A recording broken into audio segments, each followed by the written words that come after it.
Hello दोस्तों, आप सभी का स्वागत है अमन PCS 24 चैनल पे। और आज से हम फिर एक नए क्लास को लेकर उपस्थित हो चुके हैं। तो आज की हम क्लास में देखेंगे कि 1757 में जो प्लासी का युद्ध हुआ था, तो उस युद्ध का क्या कारण था। और माना जाता है कि आधुनिक इतिहास की शुरुआत भी यहीं से माना जाता है। तो इस लड़ाई को काफ़ी महत्वपूर्ण है। तो इस लड़ाई के बारे में हम बेसिक जो जानकारियाँ है उस चीज़ को आपके पास एक कहानी के माध्यम से आपको हम बताने का प्रयास करेंगे। और हमारा कोशिश रहेगा कि ज़्यादा से ज़्यादा हम आपको बेहतर ढंग से आपको हम समझा पाए, क्योंकि आपको फिर 1757 से संबंधित कोई दूसरा वीडियो आपको देखने की ज़रूरत नहीं पड़े। तो आइए हम लोग बिना समय को नष्ट किए हम लोग चलते हैं बोर्ड की तरफ और इस क्लास को हम लोग शुरू करते हैं। सबसे पहले आप देख रहे हैं ये हमारा भारत का जो एक मैप है, पॉलिटिकल मैप है। तो ये हमारा भारत का मैप है। इस पे अगर हम बात करें तो यहाँ पे एक मुख्य सेंटर में एक व्यक्ति का शासन है, जो हम जानते हैं कि ये मुग़ल बादशाह है, जिनका नाम क्या है, औरंगजेब है। औरंगजेब काफ़ी बेहतर ढंग से अपने शासन प्रशासन को चला रहे थे। उसी बीच क्या होता था कि मान लीजिए कि राजा है, तो एक मेन इनका शहर है, मेन इनका राजधानी है, वहीं पे रह रहे हैं, और मुग़ल बादशाह दिल्ली में रह रहे हैं।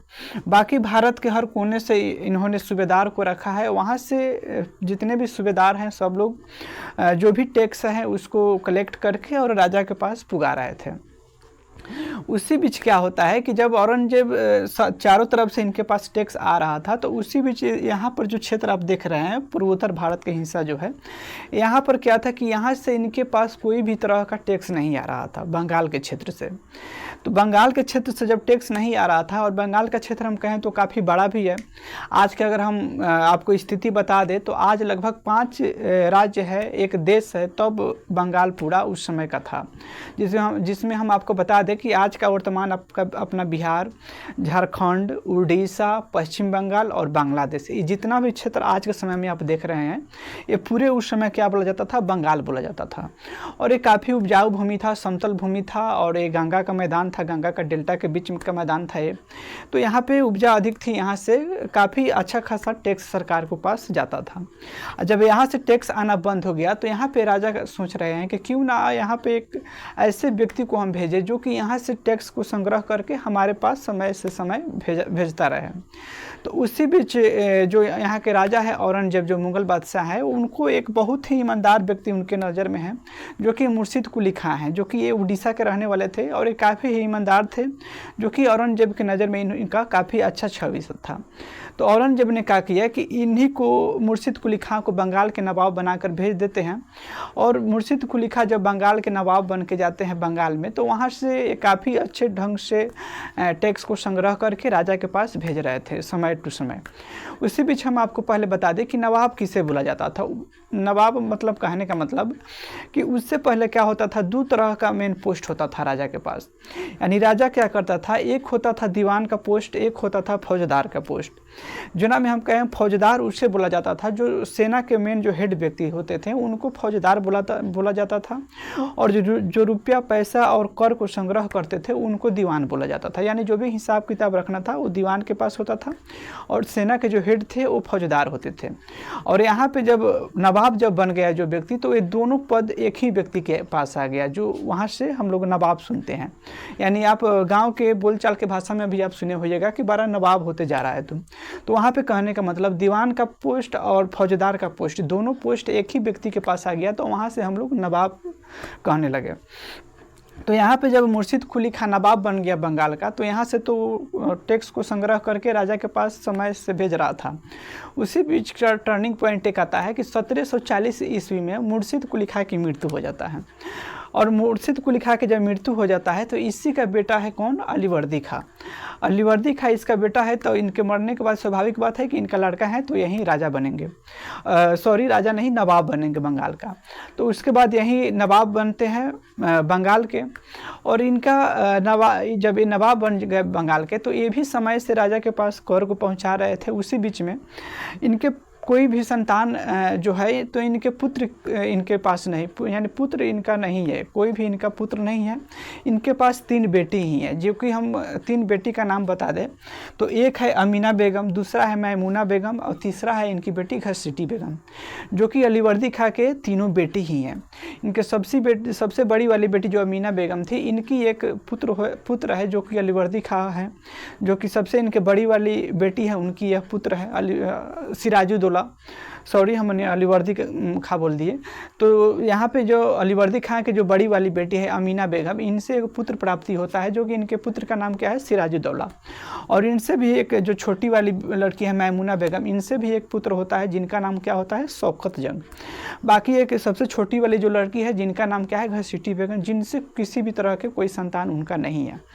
और इसी तरह से सिलसिला चल रहा था। परंतु उसी समय अलीवर्दी खां क्या सोच रहे थे कि जो सिराजुद्दौला है ये काफ़ी योग्य व्यक्ति था, यानी तेज तरह के व्यक्ति था। तो अलीवर्दी खां सोच रहे हैं कि क्यों नहीं हम मरने के बाद हमारा आने वाला जो शासन संभालेगा तो वो सिराजुद्दौला ही संभालेगा, क्योंकि ये योग्य व्यक्ि है। तो सिराजुद्दौला भी सोच रहे थे कि आने वाला समय में भी नवाब सिराजुद्दौला ही बनेगा।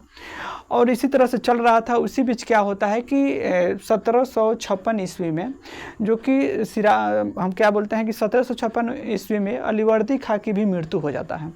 जब अलीवर्दी खां की मृत्यु हो जाता है तो वहाँ पे क्या होता है, सिराजुद्दौला जो कि नवाब बनते हैं। और अलीवर्दी खां क्या करते हैं कि जिस समय वो जीवित थे उसी समय अपने बेटी के सभी क्षेत्र को भी बांट दिए थे। जैसे कि सबसे बड़ी वाली जो बेटी अमीना बेगम थी, उनको क्या किए थे कि पटना के क्षेत्र दे दिए थे। उसके बाद जो मैमूना बेगम है उसको क्या किए थे, पूर्णिया का क्षेत्र दे दिए थे। उसके बाद में सबसे छोटी वाली जो इनकी बेटी थी घसीटी बेगम, उसको क्या किए थे, इन्होंने ढाका का क्षेत्र दिए थे, जो वर्तमान में बांग्लादेश का राजधानी है। तो इन्होंने तीनों बेटियों को बराबर हिस्सों में क्षेत्र को बांट दिया था। और जैसे इनकी मृत्यु हुआ वैसे ही सिराजुद्दौला क्या किया कि बंगाल का क्षेत्र पकड़ लिया और बंगाल का नवाब बन गया। उसी बीच में क्या होता है, जब बंगाल का नवाब बन जाता है तो वहाँ पे जो इनकी मासी है, जो कि मैमूना बेगम और घसीटी बेगम, तो ये लोग सोच रहे हैं कि सिराजुद्दौला ही नवाब क्यों बनेगा, हम क्यों नहीं बन सकते हैं बंगाल के नवाब। और इसी वजह से क्या होता है कि इन तीनों के बीच संघर्ष होता है, जो कि अमीना बेगम की एक पुत्र है सिराजुद्दौला और बाकी इनकी मौसी है मैमूना बेगम। मैमूना बेगम के एक बेटा भी है जो कि शौकत जंग, उनके साथ मिल के, यानी माँ और बेटा मैमूना बेगम और इनके बेटा है शौकत जंग और एक और इनकी मौसी है जो कि घसीटी बेगम। ये तीनों आदमी मिलके और सिराजुद्दौला, चारों आदमी मिलकर एक युद्ध को लड़ते हैं, जो कि उस युद्ध का क्या नाम है, मनिहारी का युद्ध होता है, जो कि 1756 ईस्वी में। और सिराजुद्दौला क्या करते हैं, ये तीनों आदमी को पकड़ के मृत्यु दंड देते हैं। और वहाँ से सिराजुद्दौला का क्या होता है, रास्ता क्लियर हो जाता है और यहाँ से इनके रास्ता में कोई भी रुकावट नहीं हो रहा है। और वहाँ से बंगाल के नवाब बन के और सही से सब चीज़ को चला रहे थे। उसी बीच क्या होता है कि यूरोप में आप जानते हैं कि सप्तवर्षीय युद्ध, जो कि 1756 से लेकर 1763 ईस्वी तक चला, सप्तवर्षीय युद्ध। और सप्तवर्षीय युद्ध क्या हुआ था कि उसमें फ्रांस और इंग्लैंड के बीच संघर्ष हो रहा था। तो उसी को संघर्ष को लेकर यहाँ पे क्या हो रहा था, बंगाल में आप जानते हैं कि बंगाल में फ्रांसीसी भी रह रहे थे और अंग्रेज भी रह रहे थे। तो अंग्रेज का जो मेन किला था जो कि फोर्ट विलियम था, और फ्रांसीसी का जो मेन सेंटर था वो चंद्रनगर में था। तो वहाँ पे जो सप्तवर्षीय युद्ध चल रहा था उसी को ये लोग ध्यान में रख के अंग्रेज क्या कर रहा था, अपने सेना को बढ़ा रहा था कि हो सकता है कि अगर यहाँ पर भी हम कुछ होता है हमला या कुछ, तो हम फ्रांसीसी के साथ अच्छा से लड़ाई को कर सके। और जब सेना बढ़ा रहा था काफ़ी अधिक, फोर्ट विलियम जो कि अंग्रेज का मुख्य किला था बंगाल का, तो वहाँ पे क्या कर रहा था कि फ्रांसीसी क्या किया कि सिराजुद्दौला को सूचना दिया। और सूचना ये देता है कि देखिए अंग्रेज जो है ये अपनी सेना को बढ़ा रहा है, इसको आप रोकिए। तो सिराजुद्दौला जो नया नया नवाब ही बना था, इसके अंदर काफ़ी जोश जुनून था। ये डायरेक्ट वहाँ पे खबर किया कि भाई बंगाल में किसी तरह की लड़ाई झगड़ा नहीं होना चाहिए, आप जो सेना को बढ़ा रहे हैं उसको पहले आप रोकिए, नहीं तो अगर लड़ाई झगड़ा करना है तो आप हमारे बंगाल से बाहर जाके आप लड़ाई झगड़ा कीजिए। उसी बीच क्या होता है कि फ्रांसीसी तो अपना सेना को नहीं बढ़ा रहे थे, परंतु अंग्रेज इनका बात नहीं मानते हैं सिराजुद्दौला के, वो अपना सेना को बढ़ाते चल जाते हैं।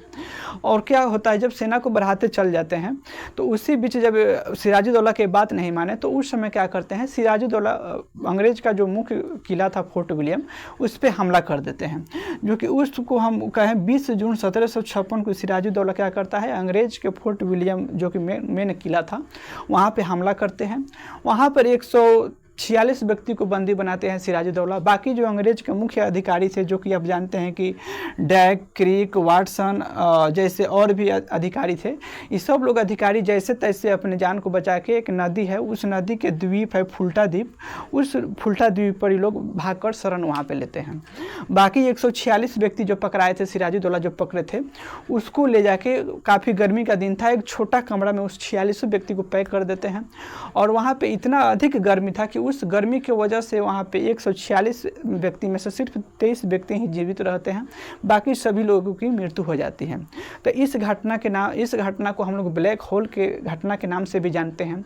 और इस घटना से यहाँ पे अंग्रेज भी काफ़ी पछतावा है उनके अंदर, और ये काफ़ी एक हम कह सकते हैं भयानक घटना हो चुका था बंगाल में।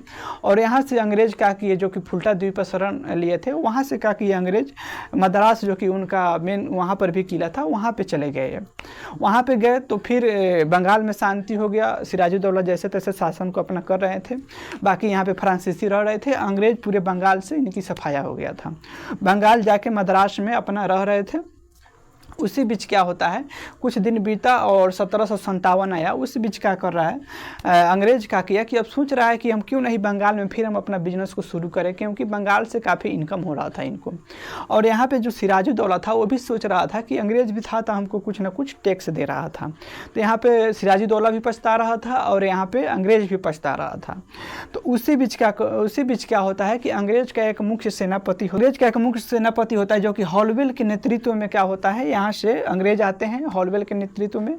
और यहाँ सिराजुद्दौला के साथ एक संधि होता है, जो जिस संधि को हम लोग अलीनगर की संधि के नाम से जानते हैं। और उस संधि में क्या होता है, अंग्रेज और सिराजुद्दौला फिर से मान जाते हैं। और सिराजुद्दौला जो भी अंग्रेज के जो फोर्ट विलियम किला था वो उनको लुटा देते हैं। और यहाँ तक कि सिराजुद्दौला को अंग्रेजों ने मनवा लिया था कि जो भी इनका नुकसान हुआ था 1756 में, उस नुकसान को भी सिराजुद्दौला ने इनको देने का वादा किया था। और उन्होंने दिया भी। फोर्ट विलियम किला जो अंग्रेजों का मुख्य किला था वो भी अंग्रेजों को लौटा दिया सिराजुद्दौला। और वहाँ से क्या हुआ था कि शांति से सभी चीज़, अंग्रेज भी बंगाल में बिजनेस कर रहे थे और सिराजुद्दौला भी अपने शांति से अपने जो भी शासन प्रशासन थे उनको चला रहे थे। उसी बीच क्या होता है कि आप जानते हैं कि अपना दक्षिण भारत में जो कर्नाटक का क्षेत्र है, यहाँ पे फ्रांसीसी का एक गवर्नर रह चुका था, जिसका नाम हम क्या कहें तो डुप्ले था। ये फ्रांस का ये गवर्नर था। तो ये क्या किया था कि कर्नाटक के नवाब थे अनवरुद्दीन। तो अनवरुद्दीन क्या था कि ये अंग्रेज के समर्थन में था।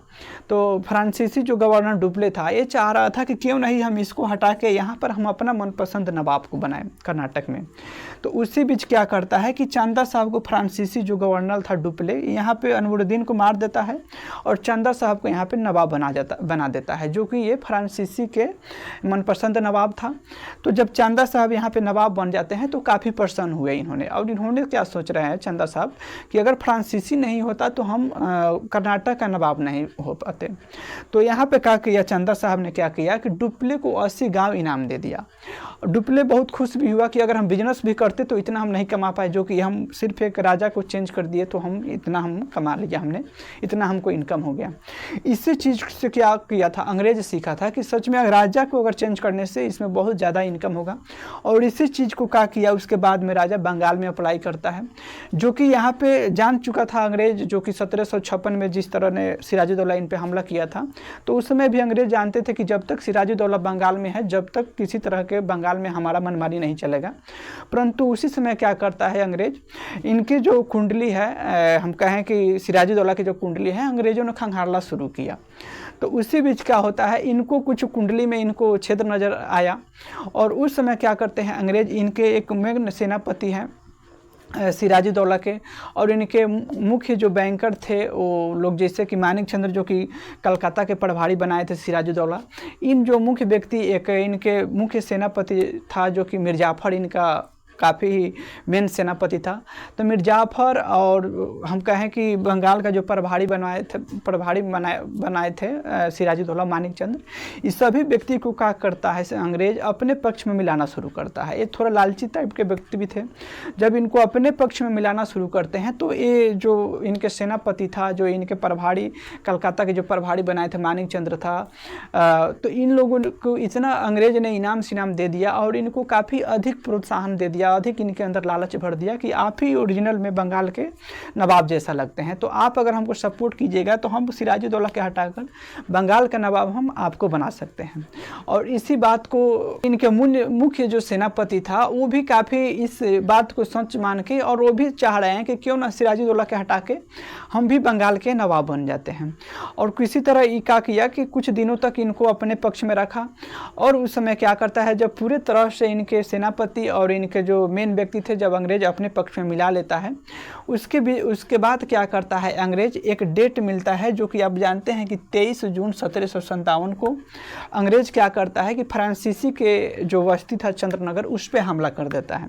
ये जान रहा था कि अंग्रेज की सिराजुद्दौला के जो भी मेन व्यक्ति हैं उसको हम अपने पक्ष में मिलाए हुए हैं, तो अकेला सिराजुद्दौला कुछ कर नहीं सकता है। इस सोच के साथ क्या करता है 23 जून को हमला कर देता है फ्रांसीसी किला पर।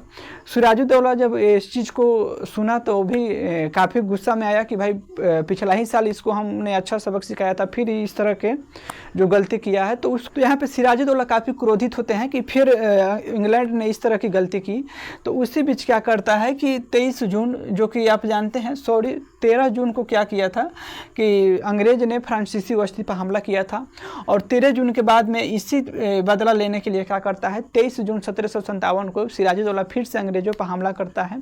और क्या होता है कि उस समय सभी एक रणनीति किया हुआ रहता है जो कि अंग्रेज काफ़ी सारे सिराजुद्दौला के जो मेन व्यक्ति थे उसको अपने पक्ष में मिलाए हुए थे, जो कि अंग्रेज की सेना काफ़ी कम रहते हुए भी मात्र 3 से 4 हज़ार सेना था अंग्रेज के, बाकी जो भी सेना थे जो कि सिराजुद्दौला के थे। तो मेन व्यक्ति ही जब अंग्रेज के साथ मिला हुआ था, तो उस समय क्या था युद्ध मैदान में जब युद्ध शुरू होना शुरू हुआ तो क्या हुआ कि पाशा ही पलट गया। और उस समय क्या हुआ कि जो भी सिराजुद्दौला के सेनापति थे या जो भी इनके मेन व्यक्ति थे वो क्या होता है अंग्रेज के साथ मिलकर लड़ते हैं और उसमें सिराजुद्दौला की हार हो जाती है। और उसी में मिर्जाफर की एक बेटा होता है मीरन जो कि सिराजुद्दौला को धोखे से मार देता है और यहाँ से सिराजुद्दौला की मृत्यु हो जाती है। और यहाँ से हम कहें बंगाल में पूर्णतः अंग्रेजों का शासन आ जाता है। कहने के लिए मिर्जाफर बंगाल का नवाब था, परंतु बंगाल के नवाब से इतना खजाना घिंचा था अंग्रेज, पूरा बंगाल को खाली कर दिया था।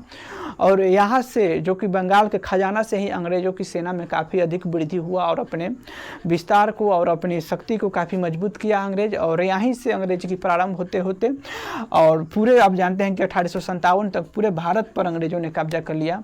और 1857 से वहीं 90 वर्ष जो आप उसमें जोड़िएगा तो 1747 में हमारा देश अंग्रेजों ने आज़ाद किया। तो इस तरह से 1757 में जो कि एक धोखेबाजी एक षड्यंत्र के माध्यम से अंग्रेज ने इस प्लासी के युद्ध में सिराजुद्दौला से धोखे से जीतते हैं। और इसका हमने डिटेल से आपको बताने का प्रयास किया हूँ। अगर आपको भी कहीं पे त्रुटि है या कहीं समझने में दिक्कत है तो आप हमको कमेंट के माध्यम से बताइए, कहीं पे दिक्कत है तो उसको हम फिर से बताने के आपको हम प्रयास करेंगे। बाकी हम मिलते हैं कोई नेक्स्ट वीडियो में कोई नेक्स्ट टॉपिक के साथ। अब इनके लिए जय हिंद जय।